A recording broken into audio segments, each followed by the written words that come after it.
আসসালামু আলাইকুম বন্ধুরা, চলে আসলাম অনেক দিন পরে। অনেক দিন হয়েছে ভিডিও করা হয়নি, আজকে চলে আসলাম। হঠাৎ করে কিছু কথা মনে পড়লো, তাই চলে আসলাম। যে বিষয়টা হচ্ছে লোভ এবং লালসা, ক্ষমতা, সততা। আপনার এবং আমার, যে কোনো মানুষের, আমাদের মানুষ হিসাবে আমরা যতক্ষণ পর্যন্ত আমাদের লোভকে সামলাতে না পারবো, ততক্ষণ পর্যন্ত আমরা স্থির থাকতে পারবো না। আমি যে বিষয়ে চিন্তা করি না কেন, যে বিষয়ে বলি না কেন, সকল বিষয়ে আমার লোভকে যদি আমি সামলাতে না পারি, আপনাদের লোভকে যদি আপনি সামলাতে না পারেন, ততক্ষণ পর্যন্ত আপনি সততা এবং নিষ্ঠার সাথে কাজ করতে পারবেন না। লোভকে সামলাতে পারবেন, লোভকে সামাল দিতে পারবেন আপনি সততা এবং নিষ্ঠার সাথে, এবং শান্তিপূর্ণভাবে আপনি যে কোনো কাজ করতে পারবেন। ক্ষমতা বলি, ক্ষমতা এমন একটা জিনিস, যেই ক্ষমতা আপনাকে বিভিন্ন অপরাধ, বিভিন্ন পাপ, বিভিন্ন অরাজকতার কাজে আপনাকে জড়িত করবে।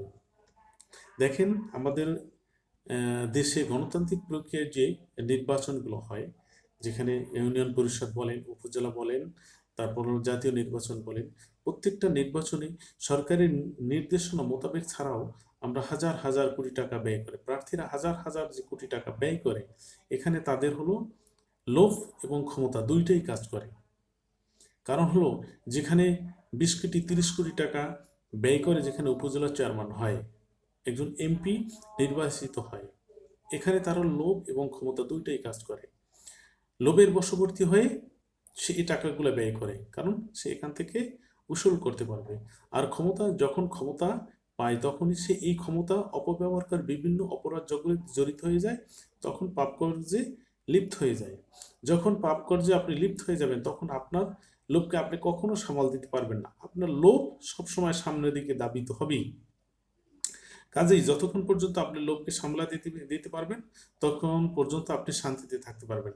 আপনি দেখেন, যেই মানুষটার কম লোভ, যার মানুষটার আপনার হলো ক্ষমতা নাই, সে দেখেন অনেক শান্তিতে আছে, অনেক ভালোভাবে আছে, এবং সবসময় সে ইবাদত বন্দেগীর ভিতর থাকতে পারে।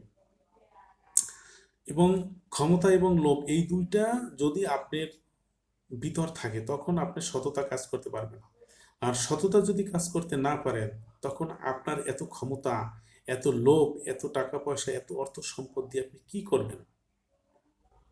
আপনার ভিতর যদি সততাই না থাকে, আমার ভিতর যদি সততাই না থাকে, এত সম্পদ, এত অর্থ, এত ক্ষমতা, এত বৃত্তি দিয়ে কি হবে? আজকের আপনি মৃত্যুবরণ করেন, কালকের আপনাকে কেউ স্মরণ করবে না, কেউ মনে করবে না, আপনাকে কেউ দেখতেও আসবে না। আপনি একটু অসুস্থই থাকেন, আপনাকে ফল ফ্রুট নিয়ে আসবে, বিভিন্ন জিনিসপত্র নিয়ে আসবে, কিন্তু আপনি দেখেন না, আপনি একদিন মৃত্যুর মতো হয়ে দেখেন না, আপনি নিজেকে ট্রাই করে দেখেন না। আপনি এত ক্ষমতা, এত লোভ, এইটা যখন আপনার ভিতর থাকবে, সততা আপনি কখনোই ধরে রাখতে পারবেন না। আর যখনই আপনি সততা ধরে রাখতে পারবেন, তখন আপনার লোভ আপনার কাজ করবে না। ক্ষমতা আপনার ভিতর থাকলেও আপনি লোভকে সামাল দিতে পারবেন, আপনি সবসময় সততার সাথে কাজ করতে পারবেন। সততা না থাকলেই এই দুনিয়াতে আপনার, আপনার, আমার কোনো মূল্য নেই। পৃথিবীটা 2 দিনের। এই পৃথিবীটা হলো পরীক্ষাগার। এখানে আপনি পরীক্ষা দিচ্ছেন, আপনার কাজকর্ম, আপনার আচার আচরণ, এখানে আপনার পরীক্ষাগার। এই চিন্তা চেতনা দিয়ে আপনার উপর পরীক্ষা নিচ্ছে। পরকাল হলো দীর্ঘদিনের, দীর্ঘ সময়, যেখানে সময়ের কোনো নির্দিষ্টতা নাই। তাই আসুন, আমরা লোভকে সামলান দেই। ক্ষমতা নেই, কিন্তু ক্ষমতা দিয়ে আমরা লোভকে বশবর্তী যেন না করি, এবং সততা নিষ্ঠার সাথে কাজ করি। অন্যের প্রতি যেন আমরা আকর্ষণ না হই, তখনই মানুষ হিসেবে, মনুষ্য হিসেবে এই পৃথিবীতে আমরা নিজেকে সুন্দরভাবে পরিচয় দিতে পারবো। ধন্যবাদ বন্ধুরা, ভালো থাকবেন। যদি আমার এই ভিডিওটা ভালো লেগে থাকে, অবশ্যই লাইক করবেন, শেয়ার করবেন, এবং পরবর্তী ভিডিওর জন্য অপেক্ষা করবেন। ধন্যবাদ। আসসালামু আলাইকুম।